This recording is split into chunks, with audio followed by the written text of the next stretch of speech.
Olá, paz do Senhor. Aqui é o pastor Roque Ribeiro e deixe-me te fazer uma pergunta. Você se lembra da última decisão importante que você tenha tomado na sua vida?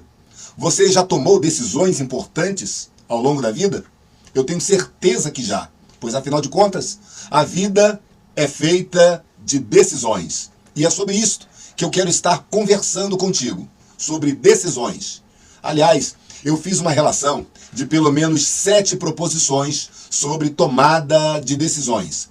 E após relatar estas proposições sobre a tomada de decisões, eu quero então te dizer qual é a relação que tem estas proposições com a lição de número 2 da nossa revista da Escola Bíblica Dominical.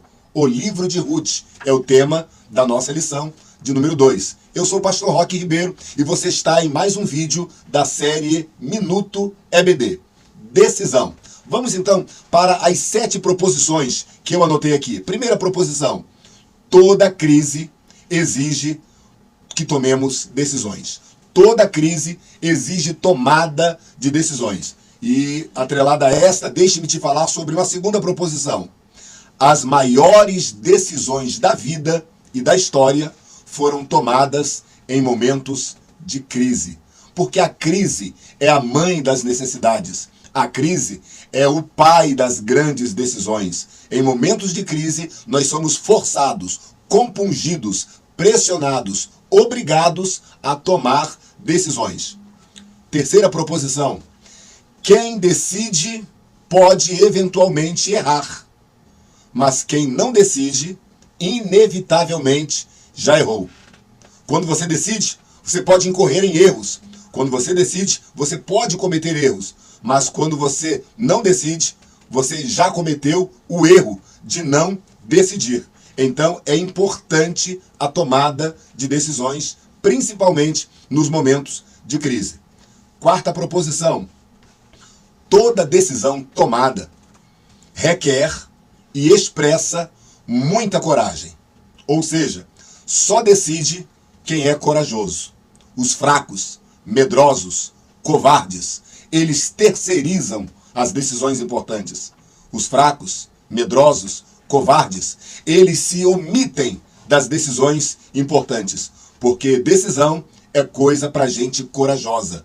Decisão é coisa para gente determinada. Quinta proposição: toda decisão, certa ou errada, traz consigo consequências, boas ou ruins. Você precisa decidir. Você corre o risco de errar. Então a decisão que você for tomar pode ser uma decisão boa ou pode ser uma decisão ruim.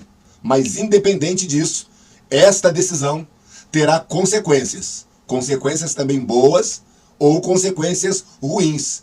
Porque toda decisão boa ou ruim demanda consequências boas ou ruins. Sexta proposição: quem decide precisa se responsabilizar pelas consequências das suas decisões. Geralmente os medrosos e covardes, com medo das consequências, acabam não tomando decisões. Mas até mesmo a omissão das decisões podem provocar e provocam consequências ruins. Aliás, decisões tomadas podem provocar consequências boas ou consequências ruins. Mas decisão não tomada sempre provocará consequências ruins. Então, toda decisão pode provocar consequências boas ou ruins. E quem decide precisa se responsabilizar por estas consequências. Sétima e última proposição: os propósitos soberanos e eternos de Deus vão se cumprir independente de nossas decisões. Deus é soberano, Deus é eterno. E quando Ele usa a sua soberania para abençoar, quando Ele usa a sua soberania para realizar atos soberanos, Ele não depende das nossas decisões. Daí, é bom salientar que, quando nós optamos por decidir, Deus ele pode usar esta nossa decisão para fazer cumprir o seu propósito. Se nós não decidirmos, estes propósitos divinos, soberanos e eternos, vão se cumprir da mesma maneira, Porém, nós não seremos protagonistas destes propósitos. Deus quer que nós peçamos a Ele direção para que sempre venhamos a tomar decisões responsáveis, decisões corajosas, decisões que vão protagonizar o cumprimento dos propósitos de Deus. Seja você um protagonista dos propósitos soberanos de Deus. Essas são as 7 proposições sobre decisões. E de repente você pergunta, o que é que isto tem a ver com a nossa lição? Bem, a lição número 2 trata do livro de Ruth, como se fosse uma introdução ao livro de Ruth. E a lição número 2, ela nos fala especificamente sobre 3 tópicos. No primeiro tópico, o comentarista analisa o aspecto escriturístico do livro de Ruth. Quem escreveu, quando escreveu e em que situação se encontra o livro de Ruth inserido dentro do contexto das Sagradas Escrituras. Já no tópico número 2, o comentarista se prende ao fundo histórico, ou seja, o que aconteceu, a narrativa do livro aconteceu em que época, em que situação, em que contexto histórico. Já no tópico 3, o comentarista nos fala sobre o propósito maior do livro de Ruth. Não apenas o propósito maior, mas todos os propósitos correlatos do livro de Ruth. Pois bem, neste segundo tópico, quando o comentarista nos fala sobre o fundo histórico do livro de Ruth, é aí que vem então a questão da tomada de decisões. Na época das narrativas do livro de Ruth, o povo de Deus estava vivendo uma das fases mais difíceis, mais ruins da sua história. A Bíblia diz no primeiro versículo do livro de Ruth que sucedeu que nos dias em que os juízes julgavam, houve uma fome na terra. Os juízes julgavam o povo após a morte de Josué e sua geração. Mas naquela época dos juízes, quando Deus levantava alguém cheio do Espírito Santo, este alguém julgava e regia politicamente o povo. Mas depois que este alguém morria, o povo caía na idolatria, no secularismo, no hedonismo, onde o mais importante era o prazer, o mais importante era a satisfação pessoal. Cada um achava-se dono de si, cada um achava que poderia cultuar a qualquer Deus. Era uma desordem total, era uma balbúrdia total entre o povo, porque não havendo liderança sadia e saudável, não havendo ensinamento bíblico e espiritual, simplesmente o povo se corrompe. E era este o quadro do povo, um povo corrompido, um povo desviado da presença de Deus. E foi neste contexto que a Bíblia diz no versículo 2 do livro de Ruth, no capítulo 1, que um homem chamado Elimeleque tomou uma decisão.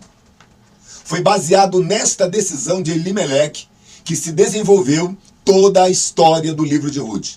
Foi por causa da decisão de Elimeleque que coisas aconteceram e nos levaram então ao propósito principal do livro de Ruth. E qual foi a decisão que Elimeleque tomou? A decisão de peregrinar nas terras de Moabe. À primeira vista, quando analisamos esta decisão de Elimeleque de peregrinar, nós, pregadores, professores, sempre fazemos algumas analogias dizendo que Belém era a terra do pão e Elimeleque então deixa a terra do pão para ir peregrinar em local que não era considerado a terra do pão. Ele deixa a terra do pão, a casa do pão, para peregrinar nas campinas de Moabe. Foi uma decisão acertada? Foi uma decisão certa ou errada? Este é o grande questionamento da lição. Para a época de Elimeleque, de repente, se nós vivêssemos naquela época, nós diríamos que foi uma decisão errática, uma decisão errada. Porém, quando nós lemos todo o contexto do livro de Ruth, nós vemos que Deus se prevaleceu desta decisão, certa ou errada, para fazer cumprir os seus propósitos. Mas o importante é destacar que Elimeleque tomou uma decisão. Saiu para peregrinar. Pode não ter sido a decisão mais acertada da sua vida. Coisas deram errado. Saiu de Belém para não morrer de fome e acabou morrendo nas campinas de Moabe. E 10 anos depois, Elimeleque morre, seus filhos se casam com mulheres moabitas e também depois os seus filhos morrem e agora surge então a história bela de Ruth com Noemi, sua sogra. E agora a história vai se desenvolver a ponto de um parente de Elimeleque ser o curador, ser o resgatador, ser o remidor da linhagem da família e se casa com Ruth. E nós veremos isso nas próximas lições. Mas o importante é então entendermos que este casamento de Ruth com Boaz trouxe para nós, para a igreja, para os judeus, para o povo gentio, uma grande lição. Que a graça de Deus sempre esteve estabelecida. Que Deus cuida do seu povo nos seus mínimos detalhes. Boaz representa o povo gentílico, já Ruth representa o povo judeu. E neste casamento veio a linhagem de Davi, que posteriormente veio a linhagem do Messias, do próprio Cristo, que é o leão da tribo de Judá. Então, meus irmãos, neste rápido vídeo eu quis apenas destacar a importância de tomarmos decisões. Decisões certas, decisões acertadas, decisões na direção de Deus. Mas ainda que você corra o risco de tomar decisões erradas, ainda que você corra o risco de tomar decisões que venham a trazer consequências ruins, não se esqueça, quem decide pode errar, mas quem não decide já errou. Então, ore a Deus e tome as decisões necessárias para o cumprimento dos propósitos e dos desígnios de Deus. Eu sou o pastor Roque Ribeiro e eu espero que este vídeo, eu espero que estas explicações, eu espero que estas considerações tenham servido para que você possa ministrar melhor a sua lição na próxima aula na Escola Bíblica Dominical, o livro de Ruth. O resumo, ou o conteúdo, ou o fundo histórico do livro de Ruth é de um homem que resolveu decidir. Pode não ter sido a decisão mais acertada, mas foi uma decisão feita, aleluia, no qual os propósitos de Deus se cumpriram. Deus te abençoe. Sou o pastor Roque Ribeiro. Você acabou de assistir mais um vídeo da série Minuto EBD. Não esquece de deixar o seu like, um comentário, uma curtida, um compartilhamento e querendo se inscrever nas nossas redes sociais, você já sabe, Roque Ribeiro Oficial. Tudo junto. Deus te abençoe.